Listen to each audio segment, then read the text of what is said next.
বন্ধুরা, এই মুহূর্তে যে আপডেটটি দেব সেই আপডেটটি দেখে আপনারাও হাসবেন, কেননা এরা ভারতের খেয়ে ভারতকে ভাঙার স্বপ্ন দেখে। যারা ভারতের খাবার ছাড়া চলতে পারে না তারা এবার বলে ভারত বয়কট করবো, তারা এবার বলে ভারতকে টুকরো টুকরো করবো।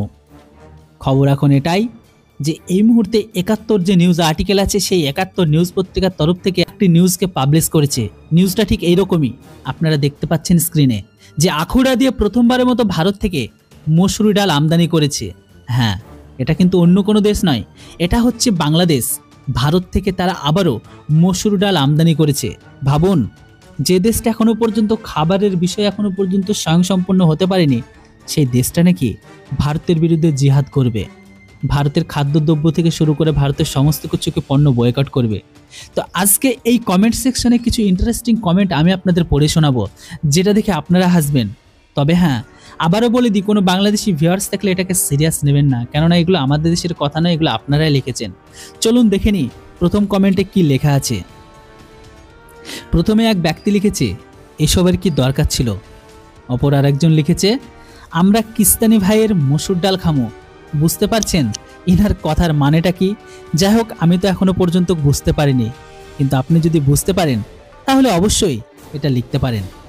আরেকজন লিখেছে, যে যাই বলুক, ইন্ডিয়া ছাড়া বাংলাদেশ অচল। বাংলাদেশ আলাদা কোনো রাষ্ট্র বলাই যায় না, বলতে হবে ইন্ডিয়ার অঙ্গরাজ্য। যতই বলি ইন্ডিয়ান পণ্য বয়কট, ইন্ডিয়ান পণ্য ছাড়া বাংলাদেশ চলবে না।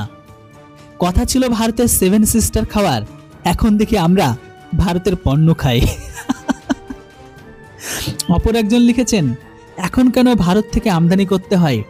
আর একজন লিখেছেন, এমন করে একদিন হাসিনাও চলে আসবে। আর এক ভাই লিখেছে, আবারও সেই ভারত। আর এক ব্যক্তি লিখেছে, যিনার নাম হচ্ছে মোহাম্মদ সবুজ আহমেদ। উনি লিখেছেন, দিল্লি না ঢাকা। বাংলাদেশি ভিউয়ার্স হলে অবশ্যই কমেন্ট করে জানাবেন দিল্লি না ঢাকা। আর একজন ব্যক্তি লিখেছেন, এগুলা খাওয়াও পাপ। কে জানে এরা কিভাবে এই সমস্ত কমেন্টগুলো করে, কেননা বাংলাদেশের এখনো পর্যন্ত অধিকাংশ জিনিসই ভারতের, তাহলে তো তারা পাপে জরাজীর্ণ হয়ে গেছে। আর একজন ব্যক্তি লিখেছে, এই জন্য ভারতকে চরম মূল্য দিতে হবে। এই কথা বলার লোকগুলো এখন কিছু বলবে না। চাল ডাল নিত্য প্রয়োজনীয় পণ্য সহ চিকিৎসা, বিভিন্নভাবে ভারত বাংলাদেশ সম্পর্ক থাকার পরেও রাজনৈতিক নেতাদের প্রকাশ্যে ভারত বিদ্বেষী বক্তব্য দেয়, আর ক্ষমতা পেলে প্রথমে ভারত সফর করে ব্যবসা বাণিজ্য বৃদ্ধি করা সহ বিভিন্ন ধরনের সম্পর্ক উন্নয়নের চেষ্টা করে। এটাই হলো রাজনৈতিক নেতাদের চালবাজি। যাই হোক, ব্যক্তিটি মজার ছলে বললেও অনেক কিছু কিন্তু বাস্তবটাই তুলে ধরেছেন, যদিও সমস্ত মাদ্রাসা পাস ব্যক্তি বা মাদ্রাসা চা ব্যক্তিগুলো এগুলো তো বোঝে না। যাই হোক, ভারত বিরোধিতা করে ভারতের পণ্য খেয়েই তারা ভারত বিরোধিতা করছে। আর এক ব্যক্তি লিখেছে, চমৎকার। আর এক ব্যক্তি লিখেছে, এখনো ভারত বয়কট। আর এক ব্যক্তি লিখেছে, ভারত বয়কট বলে বলে এখন আগের চাইতে অনেক বেশি আমদানির কারণ কি? আসলে মাঠের গালাবাজি আর চেয়ারে বসে কাজের পার্থক্য আকাশ পাতাল। যাই হোক, ওনার কথা শুনে আপনারা বুঝতে পারছেন। আর একজন ব্যক্তি লিখেছে, সামান্য মসুর ডালের জন্য আমরা ভারতের উপর নির্ভরশীল, আর এদিকে আমাদের কিছু মাথামোটারা যারা 7 সিস্টার্স দখল করে নেওয়ার বা খেয়ে নেওয়ার কথা বলে। বন্ধুরা, এদের কমেন্ট পড়ে আমি হাসতে হাসতে পাগল হয়ে যাচ্ছি। মন কারো যদি খারাপ থাকে অবশ্যই আজকের এই ভিডিওটিকে দেখুন, আশা করি আপনাদেরও ভালো লাগবে এদের কমেন্টগুলো দেখে। আরেক ব্যক্তি লিখেছে, দিল্লি ছাড়া আমাদের কিছুই চলে না, কিন্তু অযথা সাধারণ জনগণের ভিতর বিভেদ তৈরি করা হয়, এটা মোটেও সমুচিত নয়। সাধারণ মানুষ চিকিৎসার জন্য সর্বোচ্চ দিল্লি যায়, আর যারা বিভেদ তৈরি করে তারা সিঙ্গাপুর যায়। শেষমেশ সাধারণ মানুষই নিষ্পেষিত হয়। হ্যাঁ, এটা অনেকটাই সঠিক, কেননা সব কিছুর জন্য ভোগান্তকরী হয় সাধারণ মানুষগুলো। আর এক ব্যক্তি লিখেছে, দিল্লি না ঢাকা। এবার আপনাদের মতামত আপনারা অবশ্যই লিখবেন যে দিল্লি না ঢাকা, যদি বাংলাদেশি ভিউয়ার্স হয়ে থাকেন তবেই। আর এক ব্যক্তি লিখেছে, আবারও সেই ভারত। কি করলাম এত বিরোধিতা করেও ওদের থেকে আনা পণ্য খাওয়া বন্ধ হলো না, আমি তো হতাশ। আর এক ব্যক্তি লিখেছে, অন্য কোনো দেশ নাই নাকি, আমরা বাংলাদেশের মানুষ তাই অন্য দেশ থেকে আমদানি করা হোক। আমি জানি না এই ব্যাটাকে কে বোঝাবে যে অন্য দেশ থেকে কিনে আনতে গেলে তারও তো একটা চার্জ আছে।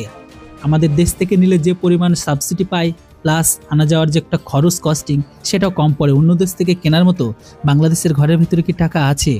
আর এক ব্যক্তি লিখেছে, এই দিল্লি না ঢাকা। আর একজন লিখেছে, ভারত থেকে কিছু আমদানি করা মানে তাদের অর্থনীতি শক্তিশালী করা। আর একজন লিখেছে, ভালো খবর। আর এক ব্যক্তি লিখেছে, এই দিল্লি না ঢাকা। আর একজন লিখেছে, এইসবের আবার কি দরকার, আমরা করাচি থেকে আনবো। হ্যাঁ ভাই যা, তোদের আব্বু তোদের দেওয়ার জন্য রেডি হয়ে আছে। যে দেশে তোদের আব্বুগুলো এখনো পর্যন্ত নিজেরা দুবেলা দুমুঠো না খেয়ে থাকে, তারা আবার তোদেরকে মসুরির ডাল দিবে। যাই হোক, আব্বুর কাছে পেলে ভালো, আব্বু বলে কথা, হয়তো পিতার দিকে, হয়তো পিতা পুত্রের দিকে তাকেও দেখতে পারে। আরেক ব্যক্তি লিখেছে, থাকবে না বাংলাদেশ, থাকবে না। আশা করি এই কমেন্টটা শুনে বুঝতে পারছেন উনি কার কথা বলতে চলেছে।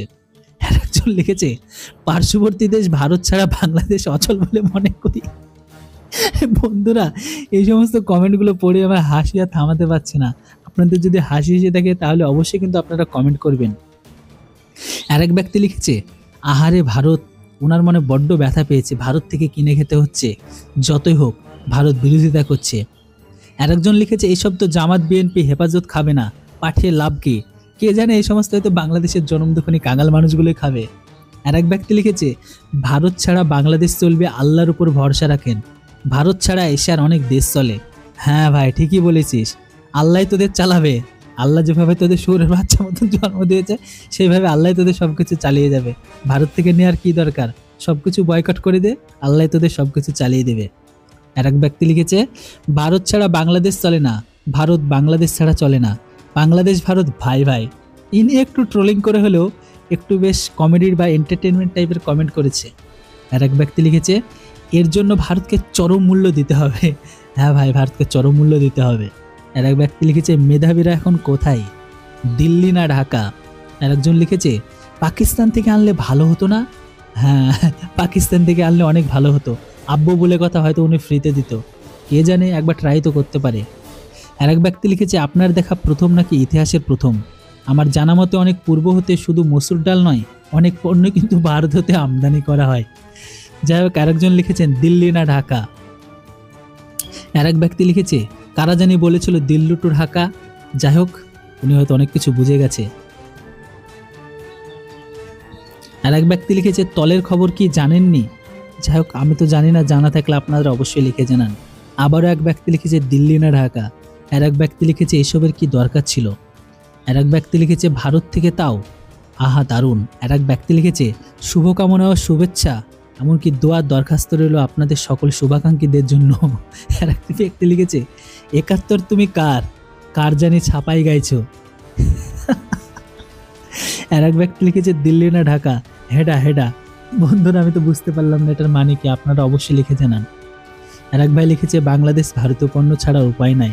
আর এক ব্যক্তি লিখেছে, এই ২৪-এর দালালেরা, ২৪-এর মোহাম্মদ আলী জিন্নাত এমনকি বংশধর, তোমরা না বলেছিলে পার্শ্ববর্তী রাষ্ট্র ভারত বয়কট, এখন কেন ভারত থেকে ডাল করতেছো।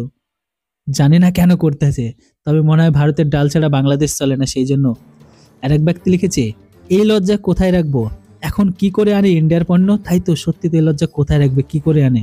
আর এক ব্যক্তি লিখেছে, আপনারা এগুলো নিউজ করেন, লজ্জা করে না, সত্যি তো সত্যটা বলে দিয়েছে, লজ্জা তো করবেই। এই পাগলুগুলো এখন মুখ দেখাবে কি করে, যারা ভারত বয়কট করে।